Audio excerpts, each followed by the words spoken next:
Et bonjour à tous, on se retrouve aujourd'hui pour une nouvelle vidéo, encore une fois sur Hack the Box. Cette fois-ci, on va faire la machine qui s'appelle Dog, qui est considérée comme étant facile et qui n'est pas super bien notée, ça va à peu près, mais c'est pas non plus une folie.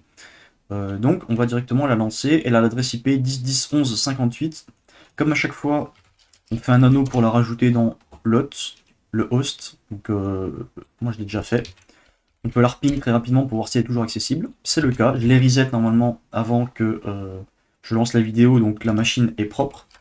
Et on va pouvoir directement, comme à chaque fois, lancer notre petit Nmap dessus pour voir s'il y a des ports qui seraient intéressants, qui sont ouverts. Donc,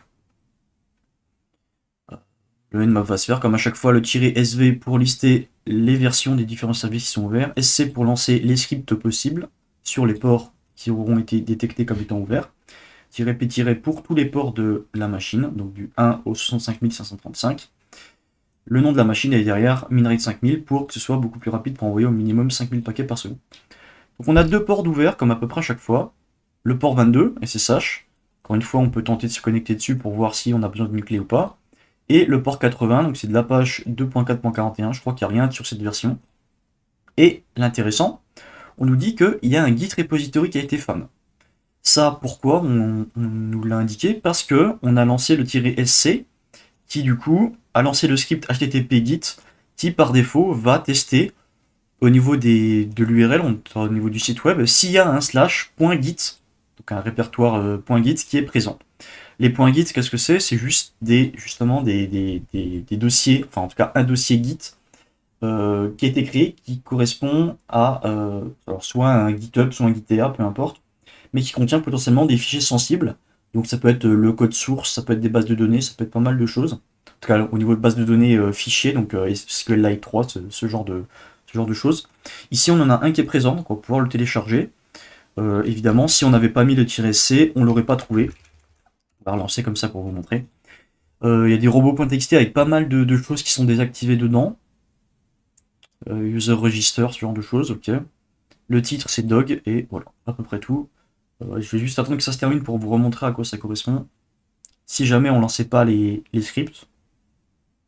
Voilà, on a juste ça. Donc on a bien les versions. OpenSSH 8.2 quelque chose, mais derrière il n'y a aucun script qui est lancé. Donc http git, générateur, le robot, le title, tout ça c'est pas lancé. Donc on a que ces informations là. Toujours intéressant du coup de rajouter la petite option "-c". Ça prend pas forcément beaucoup plus de temps.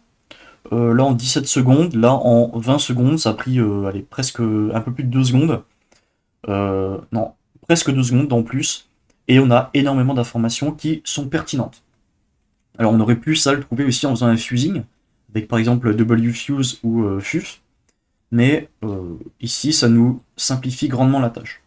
Du coup pour télécharger ce .git, comment est-ce qu'on va faire? Il y a des outils qui existent. Alors, sur Exegol, il y en a qui sont déjà présents. Il y a git-dumper qui est présent.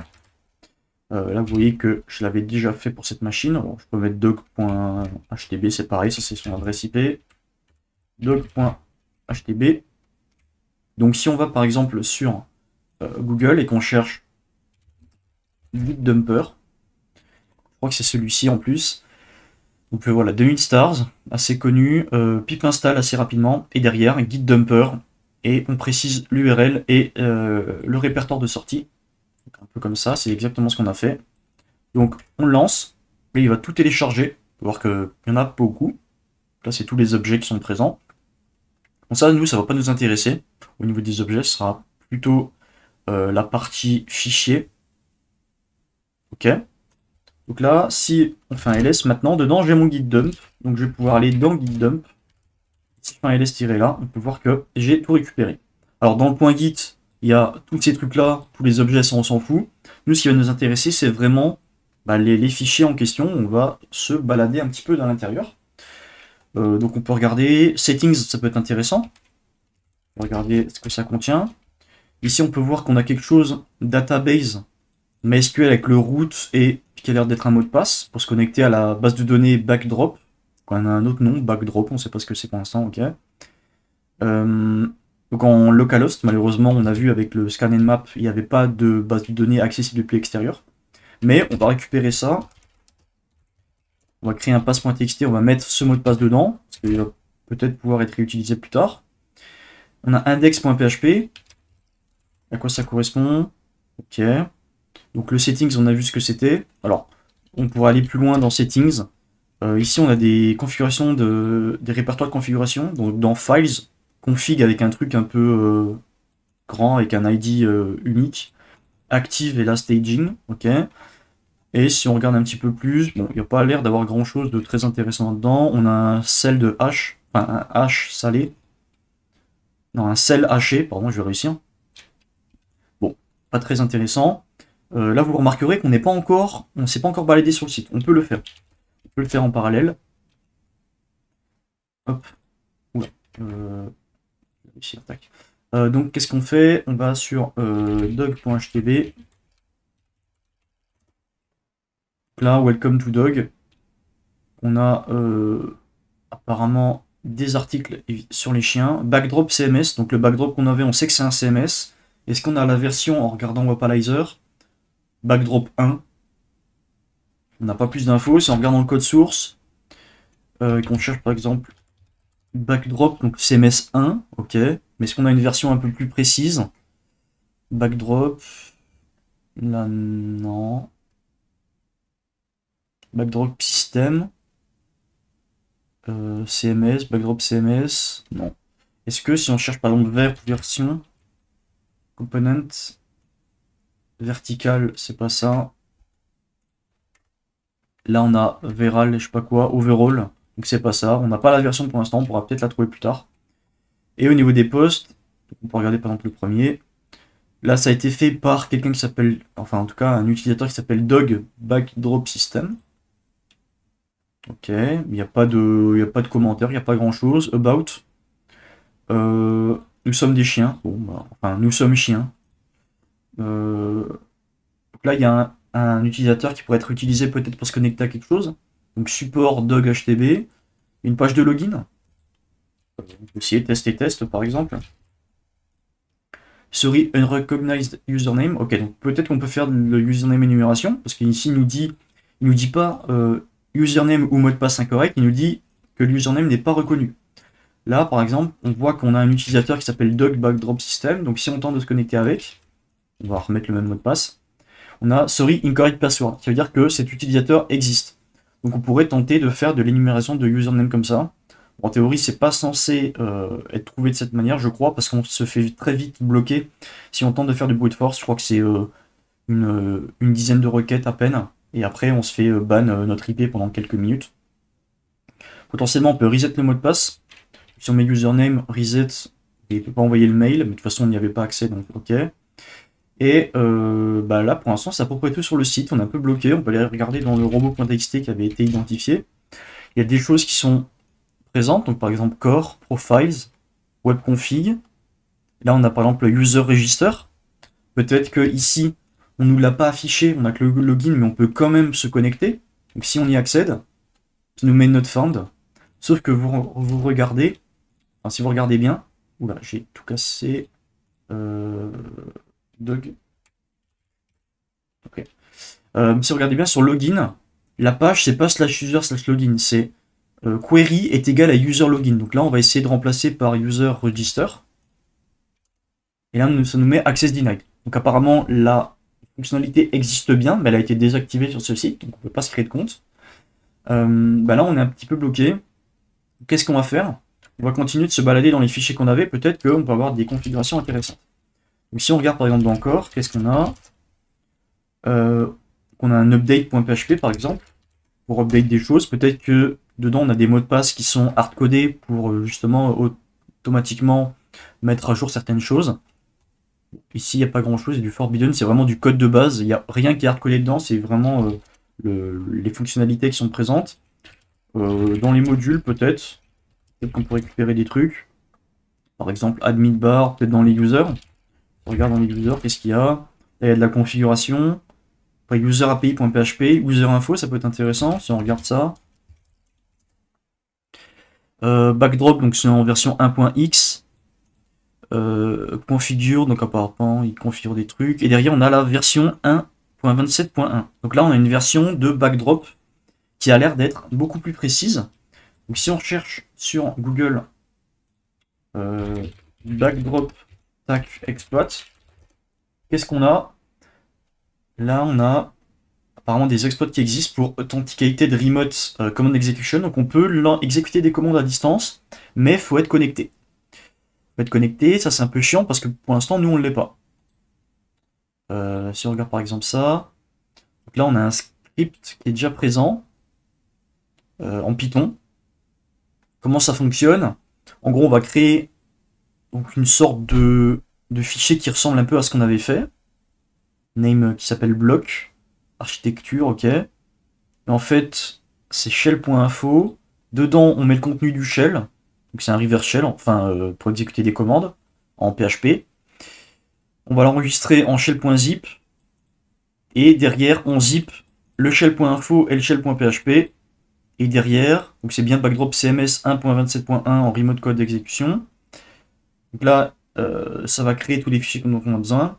Et ils nous disent qu'après, on doit aller dans module pour installer le module, donc une installation manuelle.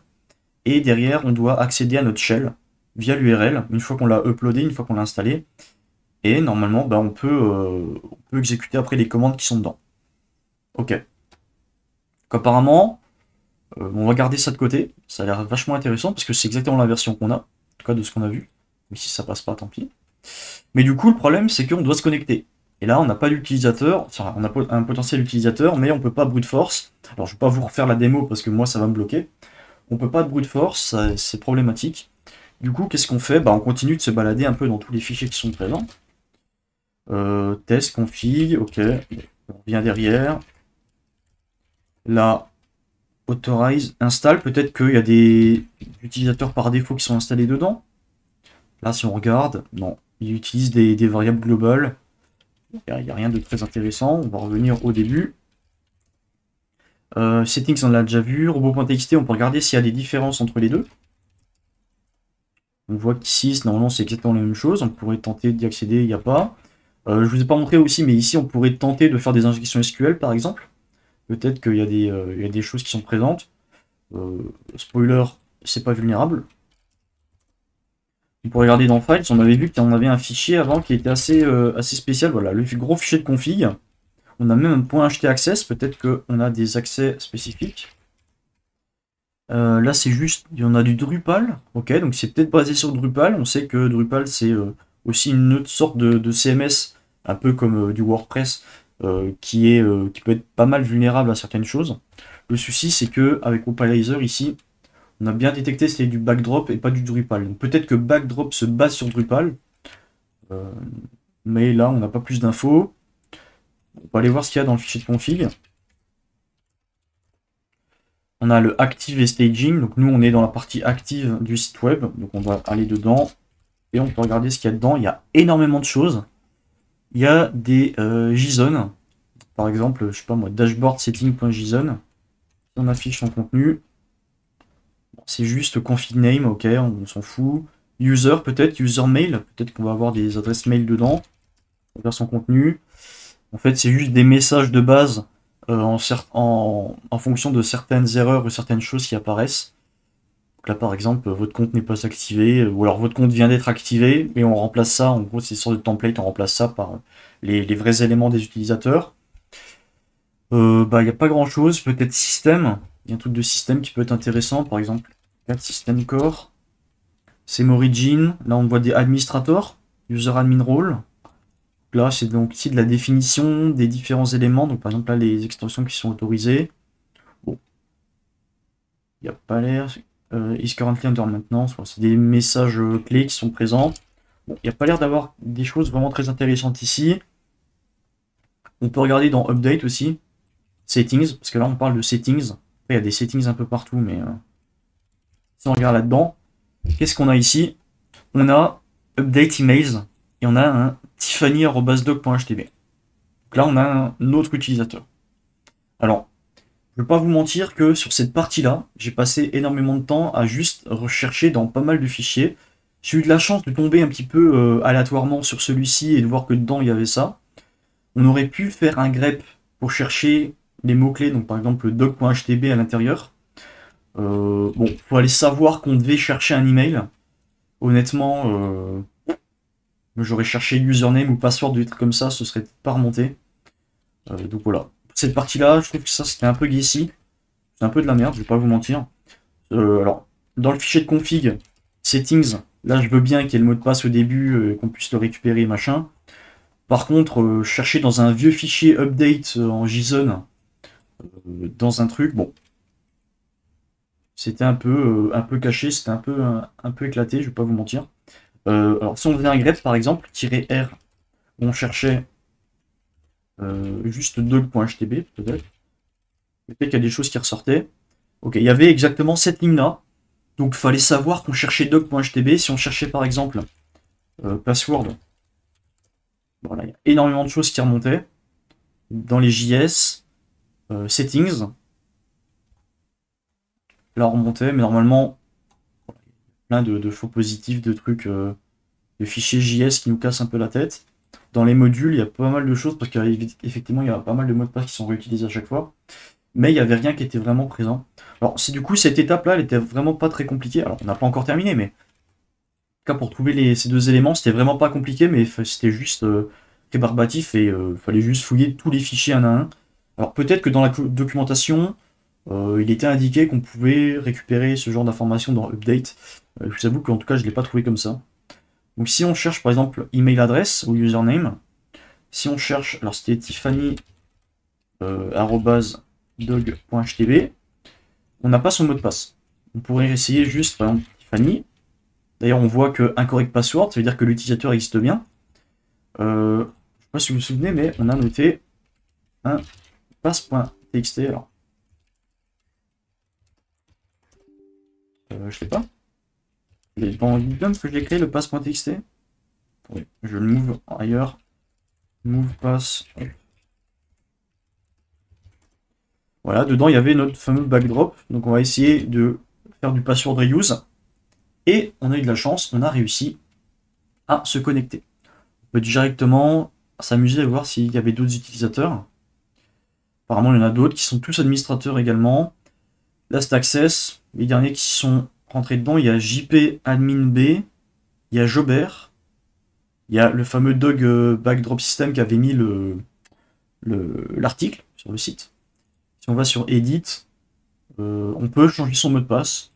Mais bon, vu que tout le monde est déjà administrateur, ça n'a pas de grand intérêt de se connecter en tant que Dog Backdrop System par exemple. Si on regarde un petit peu le contenu, peut-être qu'on a des posts manage content, peut-être qu'on a des posts qui sont cachés. Là, ça a été du Anonymous avec du Dog. Là, c'est tout ce dont on a déjà accès. Donc là, c'est le About et les articles, on s'en fout. Les comments, donc les commentaires, il n'y a pas. Et les fichiers, c'est que des images de base qui ont été uploadées dans les articles, donc ça ne nous intéresse pas non plus. Je ne sais pas si vous vous souvenez, l'exploit là, il nous parlait ici de modules. Il nous parlait de modules, donc ici, si on regarde dans Functionality, on peut lister des modules qui sont présents. Donc ça, c'est ceux de base qui sont présents sur le système, on peut configurer, etc. Et il y a moyen aussi d'installer de nouveaux modules. Là, ils nous disent que par contre, l'extension zip n'a pas été chargée sur notre serveur, du coup, on ne va pas pouvoir utiliser ça. On peut quand même tenter avec l'installation manuelle. Comment ça fonctionne? Il nous demande soit un nom de projet, soit une URL, soit chercher, par exemple, un tar ou un zip ou quelque chose pour l'uploader directement. Nous, on a ça. Donc, je vais copier hop, le script. Je vais le coller dedans. Donc, on revérifie à chaque fois les scripts. Hein. On n'exécute pas bêtement sans comprendre ce qu'on fait parce qu'à tout moment, on peut juste exécuter un malware ou quelque chose qui passe pas. Donc ici, on va créer un fichier, enfin plusieurs fichiers.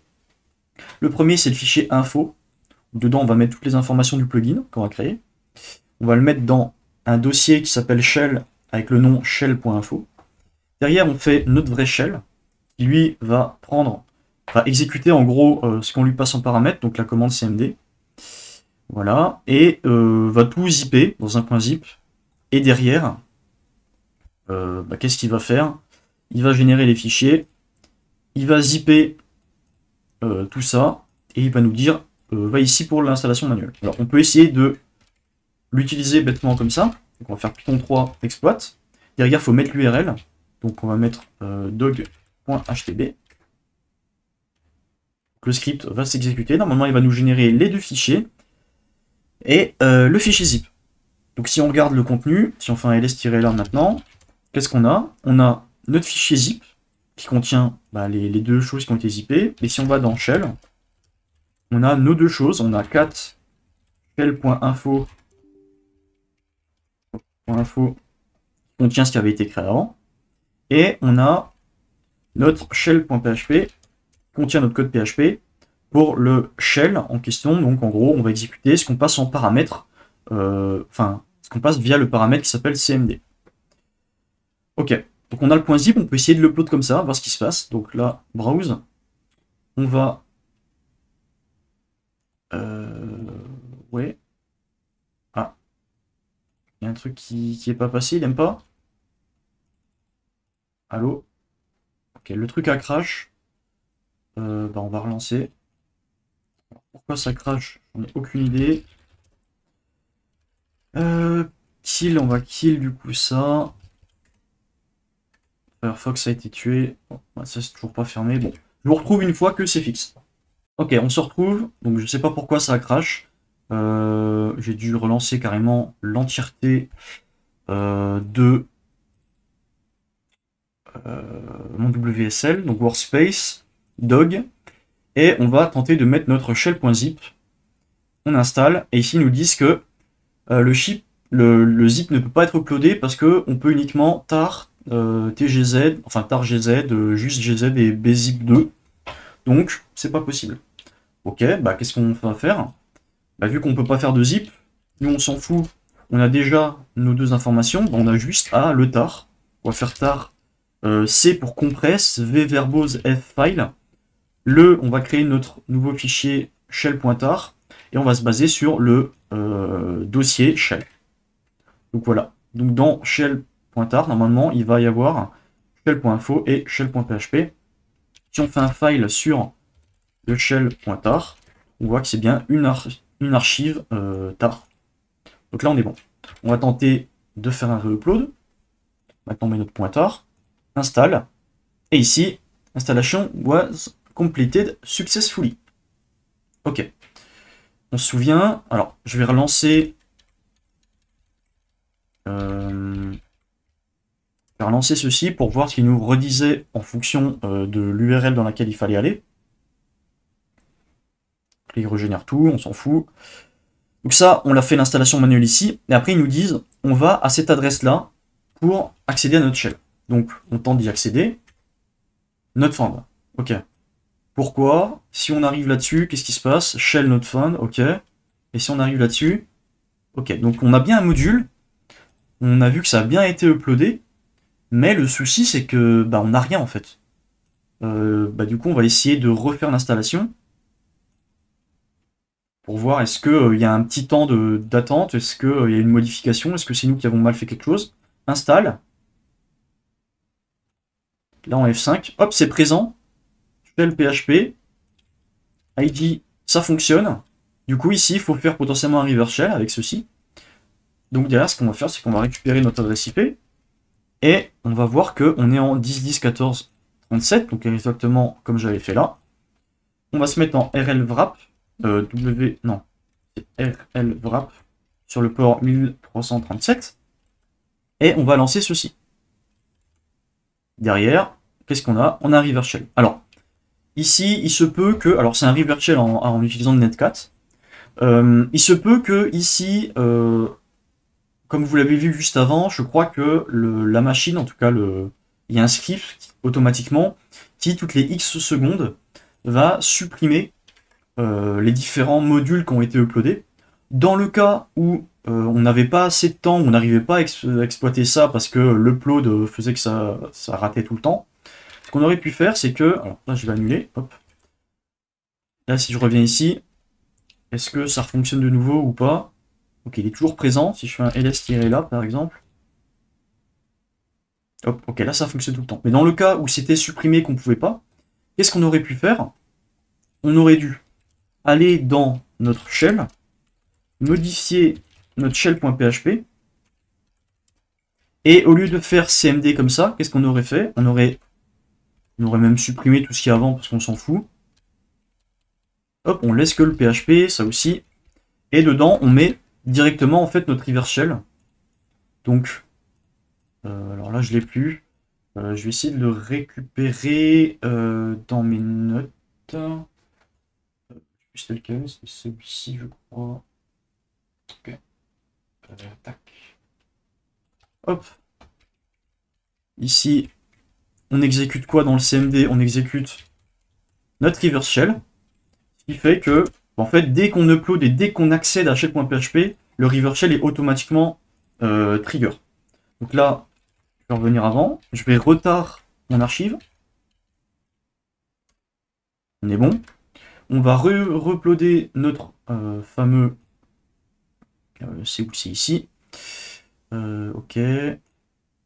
On va faire une réinstallation de notre shell. Notre nouveau. Alors avant, pas oublier de se mettre en rlwrap 337. Installe. Ok. Et là, normalement, on va directement pouvoir accéder à notre module shell. Et dès qu'on clique dessus, paf, ça trigger automatiquement, normalement, voilà. Le reverse shell. On n'a pas besoin d'exécuter de commande, c'est fait automatiquement, donc gagne de temps considérable parce qu'on n'a pas besoin de le réécrire dans le shell. Et ici, ID, on est en tant que 3W data. Donc notre but, ça va être de passer en moins en tant qu'un utilisateur. Donc si on regarde dans ETC passwd, qu'est-ce qu'on a? On a deux utilisateurs. On a Jobert, je ne sais pas si vous vous souvenez, qui était aussi présent lorsqu'on était connecté directement sur le site web. Et on a John Cusack, qui est également un autre utilisateur qui, eux, ont leur home. On peut regarder ici, ls-là, donc on n'a rien. ls-la, ici on n'a rien non plus. On remonte encore un peu, ok. Donc là, par exemple, on a le settings. Est-ce que le settings qu'on a ici, c'est le même que celui qu'on avait téléchargé? En tout cas, avec le Git. Si on remonte un petit peu, enfin si on remonte au début, on est censé voir que normalement on va avoir les mêmes configurations. On retrouve le même mot de passe, ok. Bon. Rien de plus. On pourrait se balader dans les fichiers, mais on va rien trouver de bien différent. On va faire un sudo-l pour voir. Mais là, ils nous disent que ben, on n'est pas sur un vrai terminal, donc il faudrait faire un Python 3-c import pty, y.spawn /bin /bash pour avoir un vrai shell, comme ça. Là, on a un vrai shell, et si on fait un sudo-l, ben, on ne connaît pas le mot de passe pour 3W data. On peut réessayer celui qu'on avait. Alors, attendez, je vais ouvrir un autre shell. HTB. C'est des dogs. 4 espaces. On va essayer celui-ci. Pour 3W data. Mais vous allez voir que ça passe pas. Parce qu'en théorie, 3W data, c'est un utilisateur lambda. Enfin, c'est un utilisateur, pardon, de service du système. Et du coup, on va pas pouvoir, en théorie, n'est pas censé pouvoir se log en tant que 3W data. Donc, évidemment, il n'a pas de mot de passe associé, ou alors un mot de passe très complexe, mais je crois que par défaut, il n'y en a aucun qui est défini. On ne peut pas avoir de shell en tant que lui. Alors là, on en a eu un parce qu'on est passé justement par le service pour exécuter des commandes en tant que lui. Mais en théorie, on n'est pas censé, en tant qu'utilisateur normal, même sur ma machine, même si je suis root, si je fais un su 3W data, normalement, je ne peux pas m'y connecter. Donc on pourrait regarder dans tous les autres choses du site, dans tous les autres fichiers, mais bon, il n'y a rien d'autre de plus à faire. Si on va dans le home, qu'est-ce qu'on a? On a nos deux utilisateurs, donc c'est des Jobert. On peut aller dedans, on peut lister les fichiers. Donc apparemment, Jobert, c'est la personne qui a le droit d'exécuter des droits en tant qu'administrateur, peut-être. Ok. Mais là, il n'y a rien de plus à faire. Dans le point SSH, peut-être qu'il y avait une clé SSH, mais on ne peut pas, parce qu'il n'y a que lui qui a accès. On va aller dans l'autre utilisateur, donc c'est John Cusack. Dedans, on a le user.txt. Bon, on ne peut pas encore le lire, parce qu'il n'y a que l'utilisateur et root qui peuvent. Enfin, que l'owner du fichier, c'est root, et dans le groupe John Cusack. Mais nous, on ne peut pas, du coup, parce qu'on est 3W data. Si je fais un ID, hop, on est bien ça. Du coup, là, il faut qu'on réussisse à passer en tant qu'un propre utilisateur. Bah, on peut essayer bêtement de faire encore une fois du password reuse. Alors, on peut regarder aussi avec les bits SUID au niveau des binaires. Find perm 4 pour voir est-ce que il y a des binaires qui ont des bits SUID positionnés qui sont un peu spécifiques qui nous permettraient de d'obtenir un shell soit en tant que root, ou soit augmenter nos privilèges. Là, on a toujours ceux de base. On peut regarder encore une fois si celui de PKExec est vulnérable, en tout cas la version, mais là ce n'est pas le cas. Open SSH, bon là il n'y a pas grand chose. On peut essayer du coup de se connecter en tant que. Alors c'était Jabber, je crois. Jobert. Sur Jobert, bah, le seul mot de passe qu'on a, c'est celui-ci, donc on va pouvoir tenter de le réutiliser. Ça passe pas, on peut essayer avec John Cusack. Et apparemment on est connecté en tant que John Cusack, ID effectivement. Alors ici on a un shell un peu dégueu, vu qu'on est encore en reverse shell, mais comme on sait que c'est un utilisateur qui existe sur la machine, et qu'on peut s'y connecter en tant que lui, en tant que John Cusack, bah en fait on va juste annuler notre reverse shell, et on va simplement s'y connecter en SSH pour que ce soit beaucoup plus simple. Là on a un vrai shell, on peut faire des CTRL-C sans avoir besoin de tout casser, et on est bon. Du coup, on va pouvoir aller dans son home, on y est déjà, et on va pouvoir déjà obtenir le flag user.txt.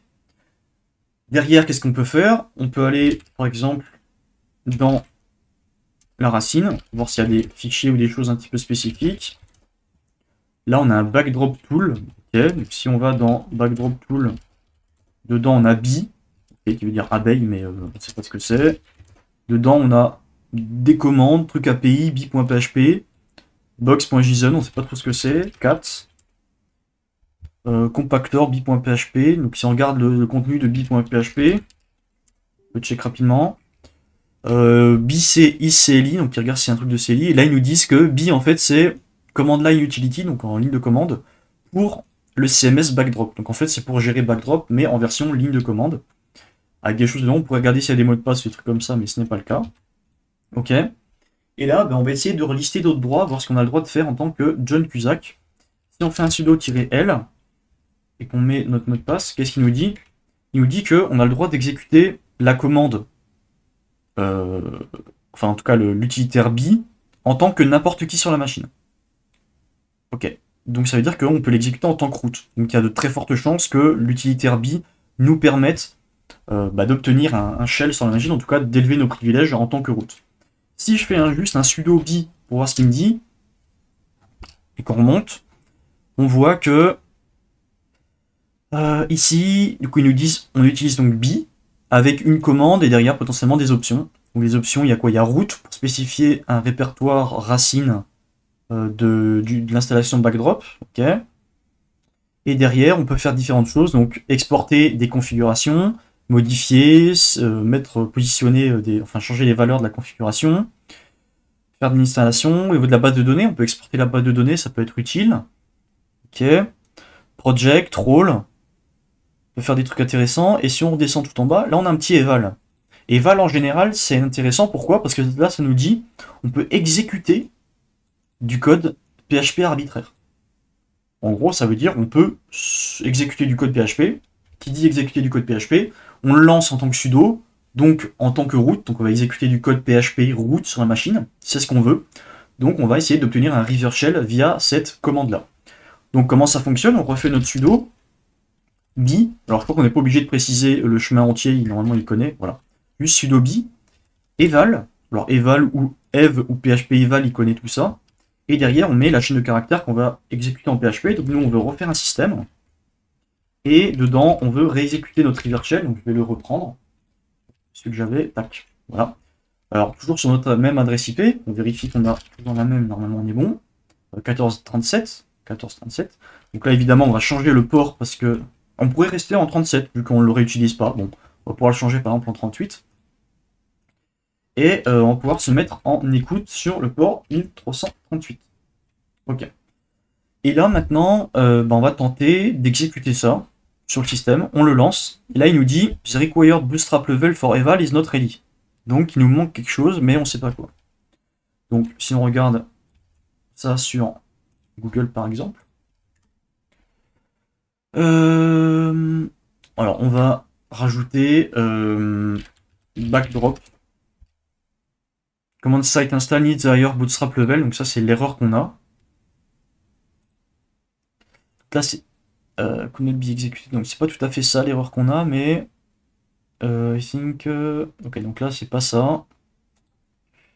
Backdrop CLI. Bon, là c'est vraiment du bootstrap, du coup c'est pas... Ah, peut-être ceci. On est sur des sites un peu douteux, en .hk. Pas du tout, c'est un site avec une... Ok, donc c'est un truc d'achat. What the fuck. Bref. Bootstrap, évaluation. Ok, donc là on n'a pas. On peut essayer backdrop, b, eval, privacy par exemple. Donc là ils nous redisent utility machin, Python eval, privacy. Là on a backdrop pour installation. Ok, on n'a pas grand chose. Backdrop CMS, privacy. Backdrop post, b command line. Ok, bon, on n'a pas l'impression d'avoir grand chose de ce côté-là. Alors je vais vous montrer quand même. Alors, je sais plus avec quelle recherche j'avais trouvé ça, mais j'étais tombé sur. Non, je l'ai pas noté. Je l'ai pas noté. Faudrait que je retrouve. B CLI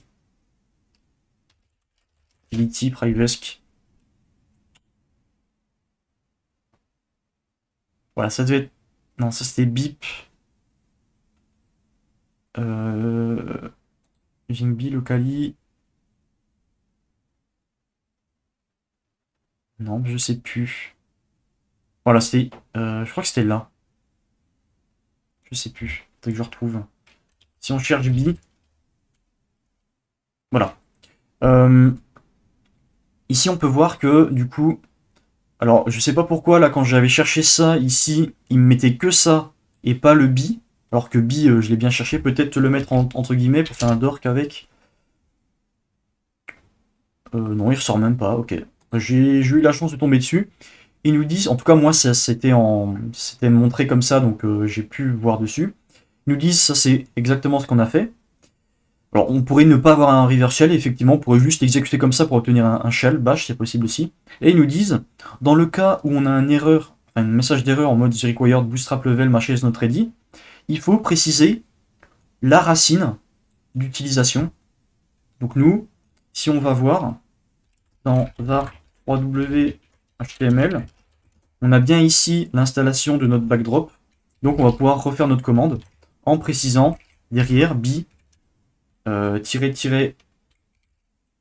ça crache là, ok. Route qui est égal à, donc c'est var 3w html, et derrière notre river shell. Hop, et ici on obtient notre river shell. Et si je fais un ID, je suis bien route. Alors, moi je me suis un peu compliqué la vie. Annuler. J'aurais pu très bien, comme il est indiqué ici, juste me faire pop un shell avec bin bash.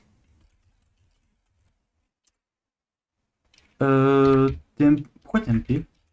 Ah oui, parce que j'ai pas tout supprimé. Hop, et là je fais route, ça fonctionnait aussi. Et du coup, on a terminé la machine, on arrive là, 4, et on peut récupérer le route.txt. Voilà, donc cette machine n'était pas vraiment très compliquée. En tout cas, la partie privacy qui était assez simple, avec un petit sudo-l, on voyait directement que on avait accès à cet outil, donc il y avait de grandes chances qu'on pouvait faire quelque chose. On pouvait évaluer du code PHP. Alors, il fallait juste voir en tant que 3W Data qu'on pouvait se connecter en tant que l'utilisateur, c'était quoi? C'était John Cusack, avec encore une fois, du password reuse. Donc, on a eu énormément de password reuse. En fait, on a eu un seul mot de passe qui a été utilisé à la fois pour Tiffany au début, pour accéder au site web, puis après pour John Cusack, qui nous a permis de passer route à la fin. Là, on va dire la partie, moi, qui m'a pris le plus de temps, c'était vraiment celle où on devait juste lister tous les fichiers un à un et trouver Tiffany à l'intérieur. Il y avait peut-être moyen d'automatiser ça. En tout cas, n'hésitez pas à me dire la façon dont vous l'avez faite en commentaire. J'espère que vous aurez appris des choses et on se retrouve pour une prochaine vidéo. Allez, bye bye.